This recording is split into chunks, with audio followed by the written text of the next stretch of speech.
The second you turn your back, your children are fighting. He hit her, she took his toy, he started it, no, she started it, and you are stuck in the middle, the referee, all day, every day. And you keep thinking, why can't they be nice to each other? But here's the truth no one tells you. Your kids fighting is not the problem. बच्चे हैं तो लड़ेंगे ही. But आप उनकी लड़ाई में कैसे respond करते हो वही डिसाइड करता है कि आपके बच्चे बड़े होकर एक दूसरे से प्यार करेंगे, उनका साथ देंगे या फिर एक दूसरे से ग्रजेस या इमोशनली दूर फील करेंगे. Hi, I am Anchal Jindal, a parenting educator, और इस वीडियो में मैं आपको वो रिस्पॉन्स बताने वाली हूँ जो सिबलिंग फाइट्स को एक्चुअली रिड्यूस करता है. Because believe me, the way we react in these moments shape the emotional safety, conflict handling and future sibling bond. And end में मैं आपको एक सिंपल लाइन भी दूंगी जो सिबलिंग्स के बीच शाउटिंग को इंस्टेंटली डिफ्यूज करने में आपको हेल्प करेगी. सबसे पहले एक इंपॉर्टेंट मिथ ब्रेक करेंगे. गुड फैमिलीज में बच्चे लड़ाई नहीं करते. गलत. एक्चुअली कॉन्फ्लिक्ट या लड़ाई कुछ भी कह लो, इसे कंप्लीटली नॉर्मल बिटवीन सिबलिंग्स. क्यों? Because children are still learning to share, to set the boundaries, to tolerate their frustration, to regulate their emotions and to solve their problems. यानी कि सिबलिंग के बीच फाइट होना बिल्कुल डेंजरस नहीं है. आपका reaction उनकी लड़ाई सॉल्व कर सकता है या बढ़ा सकता है. अगर घर में पेरेंट्स बच्चों की लड़ाई को शेम, येलिंग या कंपैरिजन से सॉल्व करते हैं तो इमोशनली डैमेज होता है. बट अगर उनकी लड़ाई में हम एक इमोशनल कोच बन जाएं तो बच्चे एक्चुअली लाइफ स्किल्स सीखते हैं. Now, first, let's understand why children are actually fighting. It is not actually about the toy. Toy is just the surface. लड़ाई के नीचे उनकी deeper needs होती हैं. When a child is feeling unseen, less important, disconnected, tired, overstimulated, hungry, it could be any emotion which they can't explain. And then the smallest thing becomes the reason of their explosion.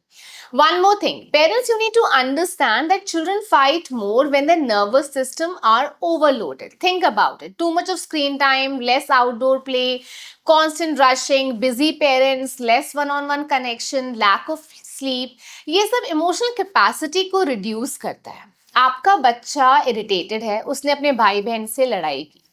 उसको लगा कि how dare he hit me और snatched my toy. ना उसका भी nervous system crash हो गया. Now no one wants to understand, they just want to prove कि वो गलत नहीं है. इसलिए सिर्फ आपका ये बोलना कि लड़ाई करना बंद करो काफी नहीं है. हमें उनकी रूट्स को समझना पड़ेगा. एंड ऑनेस्टली कभी कभी सिबलिंग फाइट एक्चुअली मदर या फादर के अटेंशन पाने के लिए भी होती है. Child doesn't understand positive or negative attention. They just need their parents' attention. अब बात करते हैं कि as parents हमारे unknowing reactions sibling rivalry क्यों बढ़ा देते हैं. Mistake number 1, instantly choosing sides. तुम बेमतलब उससे लड़ते हो. तुम बड़े हो, तुम समझदार हो, समझो. तुमने मारा इसलिए उसने मारा. जब एक चाइल्ड रिपीटेडली विलन फील करता है, रिजेंटमेंट बिल्ड होता है and slowly sibling relationship toxic होने लगता है. Mistake number 2, comparison. देखो तुम्हारी बहन कितनी काम है, भाई को देखो कितना मेच्योर है. Comparison never creates connection, it only creates competition. Mistake number 3, shouting louder than the children. आपने नोटिस किया होगा बच्चे तो लड़ते हैं, पेरेंट्स अंदर चीखते हुए घुसते हैं. Now entire nervous system of the house is dysregulated. Children don't learn conflict resolution, they learn कि big emotions are solved with bigger emotions. Now, mistake number 4, forcing instant apology. Say sorry now. A child who is still emotionally flooded cannot genuinely empathize. उस वक्त sorry सिर्फ survival word बन जाता है, इसलिए बच्चा हर बार same गलती करता है. रियल एम्पैथी काम नर्वस सिस्टम में ग्रो होती है. सो बच्चे को सॉरी बुलवाने से पहले उन्हें उनकी गलती समझाना जरूरी है. Now let's talk about solutions. Step number 1, regulate yourself first. This is very important. I know it is very hard, especially जब आप पूरा दिन आप ऑलरेडी एग्जॉस्टेड हो. But remember, children borrow regulation from parents. अगर आप काम रहोगे बच्चों की लड़ाई जल्दी सेटल होती है. Step number 2, don't investigate like a police officer. हर बार किसने स्टार्ट किया पे फोकस मत करो. इंस्टेड से कि okay, both of you are upset right now, let's solve this. This shifts the energy from blame to repair. Step number 3, separate before solving, hug both of them, दोनों को अपने पास बिठाओ, let the system B काम, फिर बात करो। Step number 4, teach emotional language, बच्चे को उसके इमोशंस समझाओ एंड बताओ नेक्स्ट टाइम उसे ऐसा फील हो तो वो मारने की जगह क्या कह सकता है।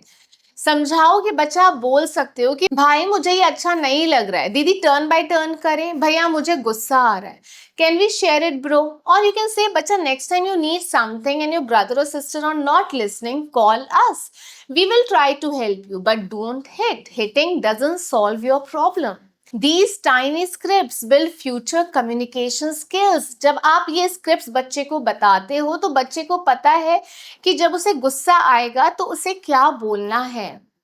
Step number 5, create individual connection time. It is very, very important. ठीक है, many sibling fights reduce dramatically when each child gets 10 to 15 minutes of undivided attention of their parents. They get time of their parents without phone. They spend time without phone. They don't have any sibling competition at home because connected children fight less for emotional survival. Now the line I promised you. Next time they fight, instead of shouting बस करो दोनों, try this कि बच्चा, okay, we are one team.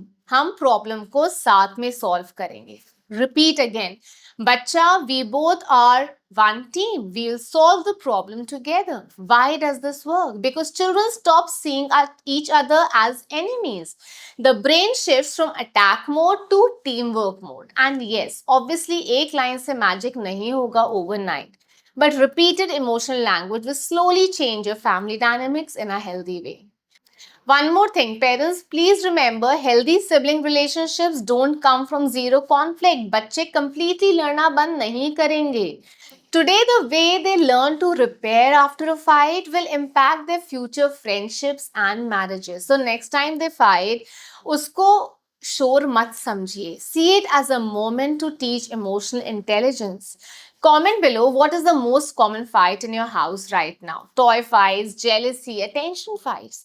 And अगर आपको ऐसे emotional healthy parenting videos चाहिए तो subscribe करना मत भूलिएगा because parenting सिर्फ behavior stop करना नहीं है. It's about relationship building.